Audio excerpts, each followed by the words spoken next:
Hey everybody, my name is Nate Friesen. I'm a 21-year-old singer-songwriter from Brantford, Ontario, Canada. Some of you may know that, some of you may not. But yeah, I've had a YouTube channel for about 3 years now. I haven't really posted any new or exciting content in about 3 years, so I figured it was time for a change. I decided I wanted to start a vlog, so that's what I'm doing here. As I said, I'm a singer-songwriter. With that, I'm striving to make a career in the music industry, so with that, there's some highs and lows to this journey. And that's exactly what it is, a journey. And so that's what I decided to title this vlog. It's going to be called The Journey. So I'm excited to take you guys on this journey with me, and I hope you guys are just as excited to come on it as well. So I wanted to give you a bit of a backstory about how I got into music. It's kind of funny because up until 11 years old, I hated music. I detested it. I'd make my parents turn off the radio in the car, like I just could not stand it for some reason. And around 10 years old, I kind of started to, I didn't really have a choice in the matter. My sister was in high school and our rooms were right next to each other. And so around that early 2000s time, she was listening to a bunch of pop-punk bands like Blink-182, Fall Out Boy, and Sum 41. And so I kind of got my first exposure to those bands through her wall bleeding into mine. And so I was listening to those bands and I kind of tolerated it for a while, but didn't really take to it. And then around, I got my own electric guitar at 10 years old as well. And it sat in the corner for like a year. I got it because I thought it looked cool, and then it just sat in the corner for a year. I didn't play it. My parents bought me a how to play guitar book, and I think I went through the first page and that was it for the year. And yeah, so around 11 years old though, it was kind of strange because it was like a switch was flipped. For some reason, I just, I started to be intrigued by music, and I started to actually like the bands like Blink-182, Fall Out Boy. Blink-182 became one of my biggest influences in the early years. They're one of my favorite bands actually, and so I started to play some of their songs and learn their songs, and then I started learning, the theory behind it and some chords as well. And I had this like internal desire from like the moment I picked up the guitar and started being interested in music to actually create my own and tell my own story. And so I just started like writing melodies and then writing down lyrics that were total garbage at the time, and I think I actually still have a journal full of them that I could probably show you guys in a later episode, and we can laugh at them together because they were awful. But yeah, so I started to try and write songs like Blink-182 and Fall Out Boy, and during like the late elementary school and early high school era, around there, I started to get into bands. Or a couple bands actually, and then none of them actually worked out because people had different priorities and different passions than what I did. Mine was music, and they had some different passions at the time and priorities. And so it just kind of dissolved and didn't really work very well. And I was kind of in this middle like transition period where I was kind of lost. This was around high school, like mid-high school, maybe grade 9 or 10. And then I remember coming home from work one night, and my sister was like, "Hey, you got to check out this song by this guy." And so I was like, "Okay." And I came into her room and she played the song for me, and I was like, "Hey, that's awesome. It's a great song. The guy has a great voice." And I thought he had a band, and that's just kind of what I assumed. I didn't really know any better at the time. And so then a few days later, she's like, "Hey, remember that guy I showed you? He's on TV right now." So I went into her room and watched it on TV, and it was Ed Sheeran playing the A-Team on some award show or just some TV show or something like that.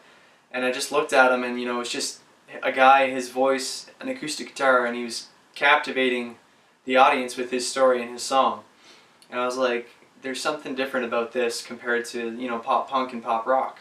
And I was just kind of like, there's just something different about this. And I was like, but, it's just him and a guitar, and, it looks like I could do that. I was like, I can do that. I don't only have to rely on myself.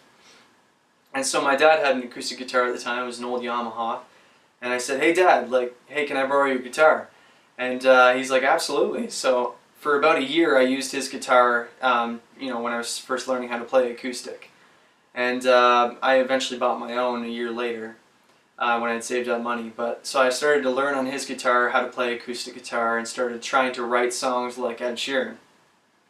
But it didn't really work because I had that like early pop punk influence creeping into this new like singer-songwriter genre, and they kind of melded together in the songs that I was writing, and it just did not sound very good, and it didn't work. So for a long time, up until probably like the later years in high school, I finally found my own sound right near the end of high school. I was starting to fall into it, failing to sound like Ed Sheeran. And that's kind of a quote I just heard recently by John Mayer. He said, "I found my own sound, failing to sound like my heroes." And I was like, that's exactly what happened to me. So I started to fall into my own sound. But I know at the beginning of high school, I walked in there and I was like, I just knew that I wanted to play a show in front of my high school before I left. And then for about 3 years, nothing happened. And I didn't do anything. I didn't, move on it at all. But then grade 12 came around and I was like, okay, my window's like really shrunken. So I immediately, at the beginning of grade 12, I went to my principal. It was like the first week that I was there. And I was like, hey, this is what I want to do. I want to play a show. And then so he's like, okay, that's manageable. And he said, and then he like gave me the steps that I needed to take in order to actually make it happen. And so for the rest of the school year, I was just focusing on getting those steps done and accomplishing those goals. And then come May or June that year, near the end of the year, I finally managed to make it all happen. And our school had a mini theater, which had theater seating, so it was like inclined, and it had a stage and lights and everything, and it was like the coolest experience for me, a young singer-songwriter. And I remember I played that show, and I just remember being backstage with an almost sold-out room, and I remember hearing all the chatter and the lights going down and going out, and like just, it was the coolest experience, and I was hooked from then on. I was just absolutely hooked 100%. And so since high school, I was dead certain at that moment that I wanted to make this a career. And so after high school, I just continued pursuing it. I started learning to do my own recording because I wanted to record, but I couldn't really afford it. So I started using GarageBand and recording. And my first album, and actually my first 2 singles, were all recorded by myself, and I was learning on the fly how to do it. And then around my second single that I released, Take Me Back, I met a guy at my church, and we actually became really good friends. And he told me that he had gone through school for a program that actually taught him recording engineering and stuff, and that he wanted to be a producer. And so we started getting together, and I was like, hey, with Take Me Back, I didn't have the vocals done. So I was like, hey, you want to help me do the vocals? And so we did that. And then I loved with what he did with the vocals and, with what he was given. And so I was like, hey, we got to work together on a track again. So Fall For You Again was fully produced together. And I had already written it, but like it was fully produced together, and it was a great time. And we've been working together since, and we've got new projects lined up in the near future. And I've got new plans for YouTube and my music and just a bunch of other things. And I hope you guys are excited to find these things out as we go through this journey. And I hope you're ready to hop on it with me as well. So this is the first episode, and there's more to come, so stay tuned. Please check out my music. We were alone. I set my coffee down on its plate. That's when I fell for you again.